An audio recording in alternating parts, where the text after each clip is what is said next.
আজকে দেখাবো লাউয়ের ঘন্ট, তাও আবার মুসুর ডালের বড়া দিয়ে। এই 4 টেবিল চামচ মতো তেল দিয়ে দিলাম কড়াইতে, নুন মিশিয়ে মুসুর ডালের বড়া একটু ছোট ছোট করে দিয়ে দেবো, আর একটু নরম করে ভেজে তুলবো। বেশি ভাজা যাবে না, একদম নরম থাকতে থাকতেই তুলে দেবো। প্রায় 1 থেকে 2 মিনিট ভাজলেই হয়ে যাবে।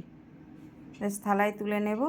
তারপরে হাফ চামচ জিরে দেব, গোটা জিরে ফোড়নে, আর দেব ধনের গুঁড়ো। ধনের গুঁড়োটা এই সময় দিতে হবে তেলের উপরে। লাউ দিয়ে দেওয়ার পরে ধনের গুঁড়ো দিলে ধনের গন্ধ বেরোবে, লাউয়ের সেন্ট আর বেরোবে না। তারপরে একটু হলুদ দেবো, সামান্য একটু, আর স্বাদ মতো নুন দেব। নিয়ে ঢাকা দিয়ে দেবো 5 থেকে 6 মিনিটের জন্য।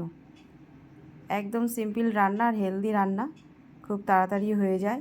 ঢাকা তুলে বড়াগুলো দিয়ে দেবো, কাঁচা লঙ্কা 4টে-5টে কেটে দিয়ে দিলাম, আর দিয়ে দেবো ধনে পাতা দিয়ে আরও 5-6 মিনিট ঢাকা দিয়ে রান্না করতে দিতে হবে। তারপরেই ঢাকা তুলে নেড়েচেড়ে নামিয়ে দিলেই হয়ে যাবে লাউয়ের ঘন্ট।